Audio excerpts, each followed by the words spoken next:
You like white girl music? I don't watch that weird anime shit. Why you talk like that? What? I'm just existing. Hi everyone, I'm Kimmy and welcome to my channel where I take you through my experience in moving through life creatively, my YouTube journey, and any other videos that I feel like spending 24 hours of my time creating, editing, and filming just for you. I hope your day is going exactly how you want it to go, and if it's not, I really do hope it gets better. Now, it's story time. Once upon a time, there was a little girl named me. I grew up with two brothers and two sisters, and they all seemed pretty much enamored with Black culture, specifically hip-hop, rap, all the late 90s, early 2000s, Young Money, Lil Wayne, Nicki Minaj. We all know how it was back then. They loved it. I remember coming home from school and my older sister blasting the Lil Wayne CD on one of those old gigantic ass stereos that everyone had in their house, just blasting it throughout the house while I was trying to do homework, not giving a fuck that I was trying to do homework. But that's a really prominent memory for me. See, these were the good old days with Young Money, Cash Money Records, and when Sidekick was the best phone ever. I still love Sidekicks. I wish I had one. They were so cool, and if they brought them back, I would definitely get one. Like flip. That shit was amazing to me. Yep. Hi, Fur Boy. Fur Boy. Fur Boy. No, nothing. Okay. And I'm not gonna lie, I loved it too. It was a fun time. I had it like this specific early 2000s time had a special place in my heart. The vibes were always on, and somehow ever since then we haven't figured out how to really match it. So I loved hip hop. I loved Black culture. I loved the dancing, the fashion, the music, the overall vibe. Loved it. See, but I also loved pop and rock, aka white girl music.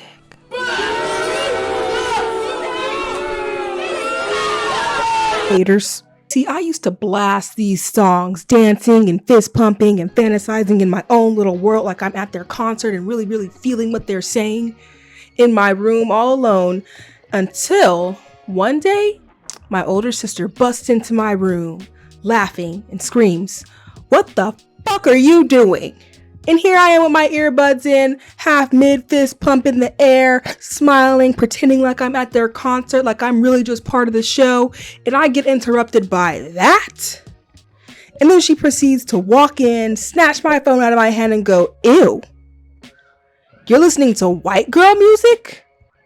From that moment on, I made sure to always keep my phone face down when I was listening to music, for fear of being ostracized, that someone might just snatch my phone out of my hand and laugh at me for listening to white girl music or songs that people just don't think Black people listen to. Damn, why does it have to be so limiting? Why can't I listen to what I want to listen to without it being a weird thing? Like, I don't always want to be, rapping about ass and drugs or crying on an R&B love song, Sometimes I just want to hear some poppy shit, about being a California girl. Is that so fucking wrong? And that was just one small instance or one small example of times where I have been pointed out or rejected or laughed at for liking something that wasn't a part of the Black culture. And it really has had an impact on my life that has continued to follow me even to this day. I love me some pop and some rock and sometimes even some country. I mean, now I guess country is considered, more acceptable because of Beyonce, but back then, no. Back then, the most country you could get was fucking Taylor Swift.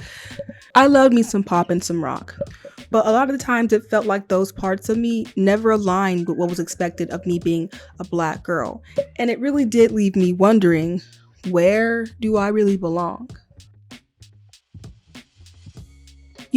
For the longest time, I felt like I was standing at a crossroads. Like there were two different paths in front of me, and I would have to choose which road I wanted to walk down.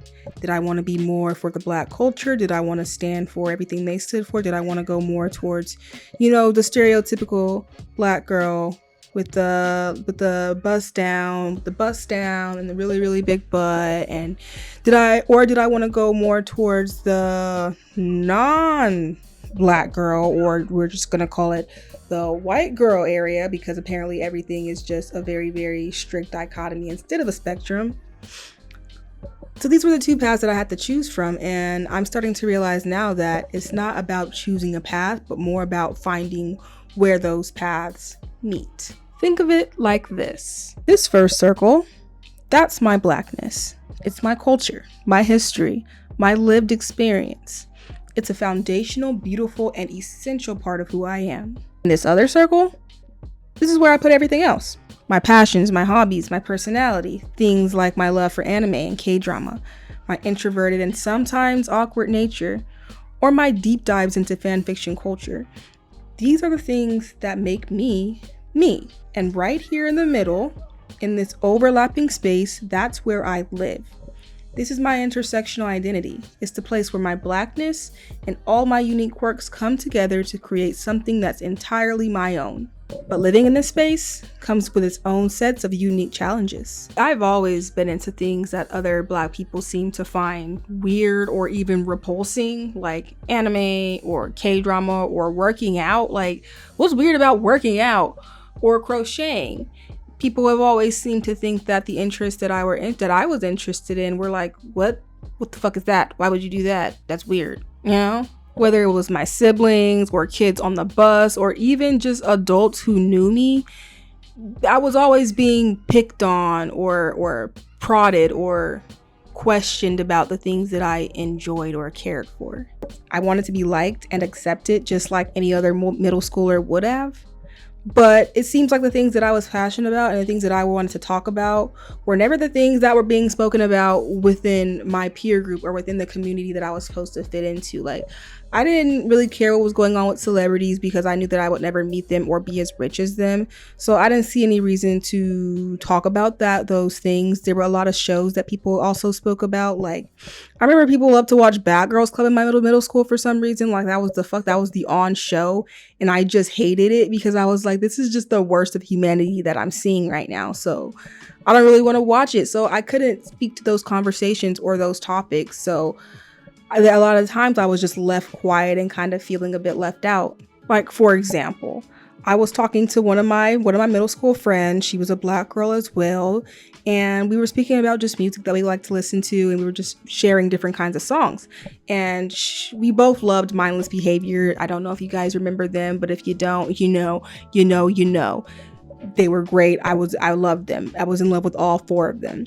So we were just sharing different songs, and I brought up a song that I had loved by Justin Bieber. I was like, oh yeah, I also like this song. It's by Justin Bieber. You should listen to it.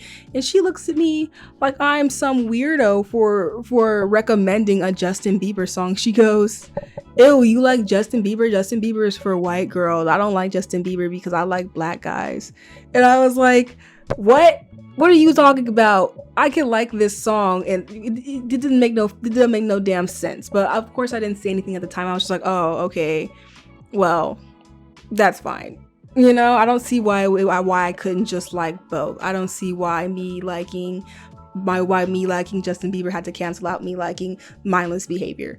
And keep in mind that I still loved and connected with a lot of aspects of black culture still. Like, I love the 90s and early 2000s style. I liked the women, how they looked, how they presented themselves. I strived to look and be just like them.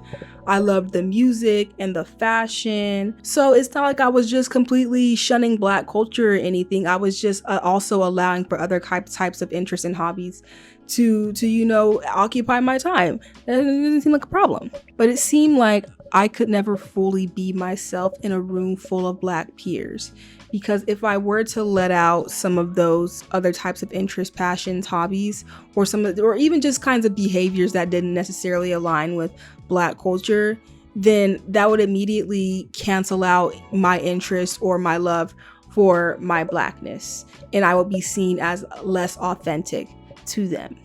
It's like if I told the kids that I went to middle school with that I liked anime, they would immediately label me as an Oreo. And I just genuinely didn't understand why it had to be black or white. I didn't understand why there couldn't be any shades of gray. They're like, it's a spectrum, and I don't know why do people have to be the exact same within a culture? I didn't understand why there couldn't be any type of variety or any type of different lived experiences or interests or hobbies. Like I don't want to just go and get my nails done and watch fucking Bad Girls Club. Like I want to crochet. I want to do arts and crafts. Let's go for a hike. Let's go paint something. Why does it always have to be Jordans and Nikes? Why can't I wear sandals and boots too? You know what I mean? It leads to this internal tug of war where I'm left thinking, should I suppress myself to fit in, or should I be all of me and not care if I'm isolated or not? This is also where the exhaustion of code switching comes in. Like at this point in my life, I'm an expert at knowing when to rein it in and when to let it all out. I have mastered when to let out each variation of my personality and exactly how much of it to let out. If I'm in a Black environment, I make sure to be more assertive, loud, sassy, and just make sure I'm putting my personality more out there. And if I'm in a more white or alternative environment, then I know I should rein it in a little bit. Leave all that at the door. Be very graceful, very petite, very quiet, and soft-spoken. Take this story, for example. I recently went to a festival with some friends, or with a friend, and she happened to invite the rest of her friends. So I knew one person. We actually grew up, went to middle school together. We've known each other for about, how old are we, like, I don't know, a couple, like 13 years, 12. Anyway, we've known each other for a while, since middle school, and I recently moved to the city. So we went out to go to a festival together, and she invited some of her friends, they're really nice. They're very, very cool people. They were nice to hang out with, very respectful, appreciated their time, definitely. And none of them were Black. The person who actually invited me, who was my friend, she's a mixed girl, but she's in personality, if we're gonna go off of like stereotypical personalities, and like we all know how this works. If we're gonna go off of stereotypical personality, she leans more towards the white or alt type of or alternative type of personality. So yeah, I can deal with that. I'm pretty good we've been friends for a long time, so I already know how she is. So as we were walking around the festival, having a good time, we all decided that we wanted to go dance. And there were different stages that they had. So they had like the Latin music, they had like the rock metal music, and then they had like, of course, the Black hip hop music and rap music that was playing. And I ain't gonna hold you, out of all the stages that they had, the Black hip hop stage looked the most fun. People were throwing balls, popping bottles, dancing, and the other stages just kind of looked a little weak, a little whack, a little lackluster, like energyless. And I was like, I'm trying to go throw a little bit of something. So I suggested that we go over to the Black stage because hey, it was close and it looked fun.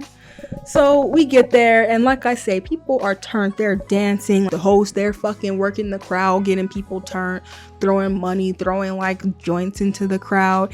And I'm ready to get turned. I'm ready to start going on, And I look at the people who I'm actually with, and they look so uncomfortable. Like they look so confused. They're kind of just standing there, kind of like swaying to the side, looking around, just uncomfortable. And I'm like, what, y'all not about to get into it? Like, cause I was ready. I was about to drop it to the ground when one of the songs came on. So when I saw that just wasn't the vibe they were giving with me, the people who I with, I immediately reined that shit all the way in. Like I immediately reined it in. Like there was no ass throwing, there was no bottle popping. I wasn't like throwing the shots back or whatever.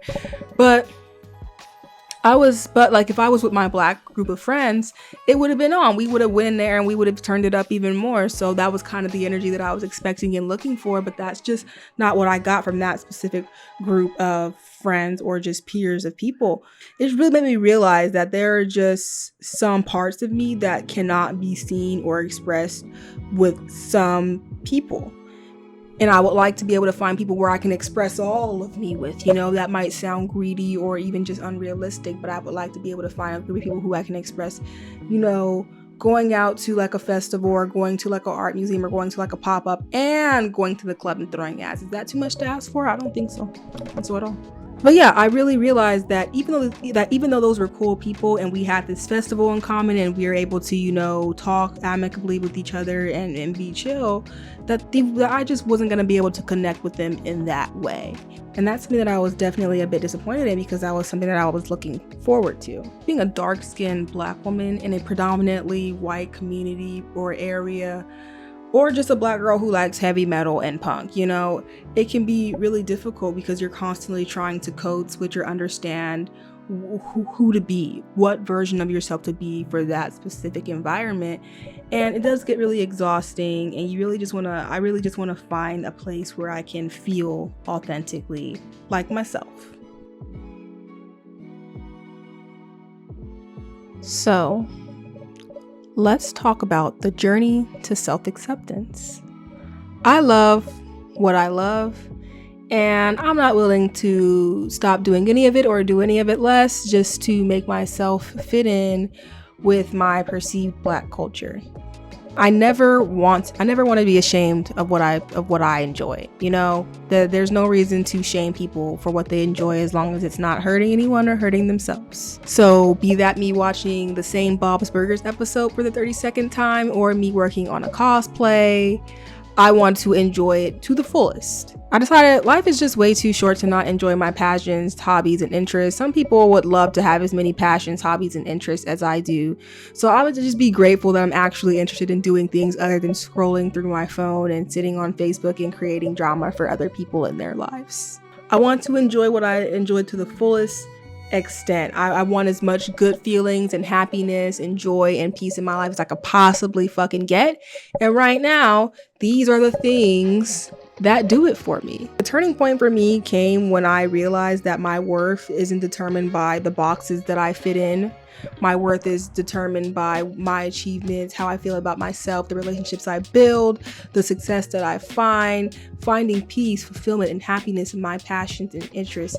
That's how I want to determine my worth. And I want to be fully satisfied with my life with no regrets, so I can't be worried about trying to fit into other people's boxes. There is a feeling of just absolute freedom that comes with accepting the intersectionality of my Blackness and all my other personality traits, hobbies, and interests that I love.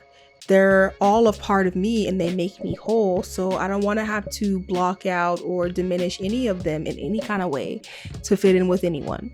Though I have accepted the intersectionality of my own Blackness and my personality, I would still love to find community with others. I feel like that's part of the freedom that you express, is being able to embrace and share your interests, your passions, your love with other people. So finding community is going to be a major part in me fully accepting who I am and celebrating it, really. There's really nothing better than having people to share your interests and hobbies with. Like it's so much more fun to get excited over something with someone else, like we're both excited over the same show coming out, or go skating together and then go to a watch party later on of like some niche show. I feel like I'm really gonna have to focus on finding niche communities that really find a lot of passion and peace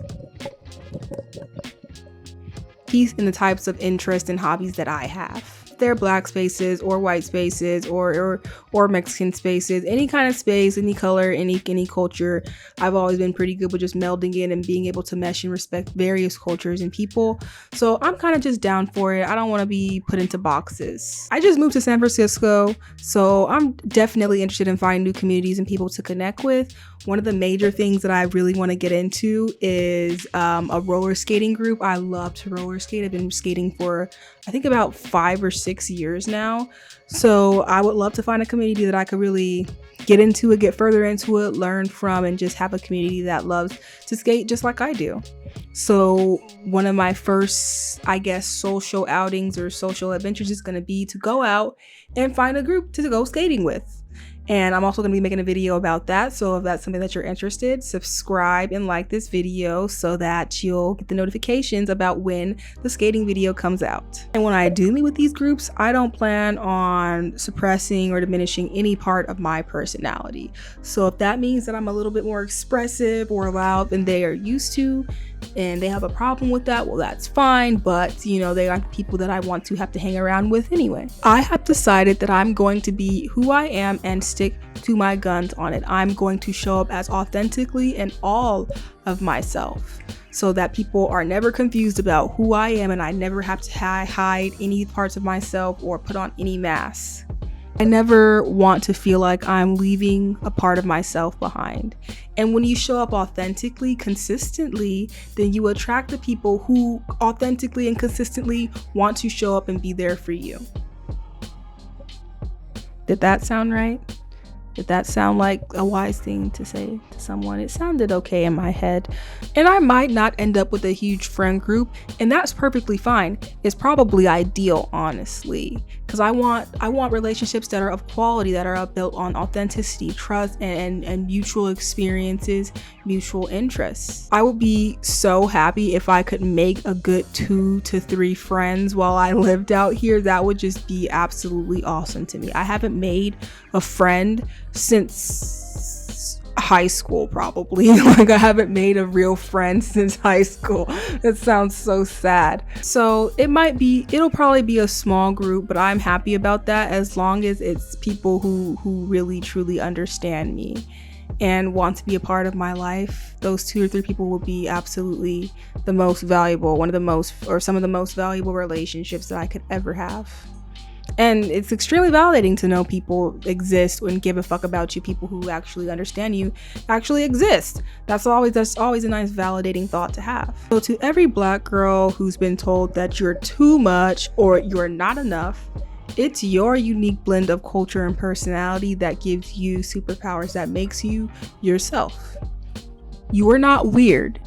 You are wonderfully complex. Your existence challenges expected notions and expands what it means to be a Black woman. Keep exploring your passions, keep being authentically you, and just know that your tribe is out there waiting for you to find them and celebrate you for who you truly are. And that is all I have for you today. If you enjoyed this video or if you resonated with anything in the video, please like and subscribe, especially if you want to see this pretty mug again. I appreciate you making it to the end of the video, and see you next time.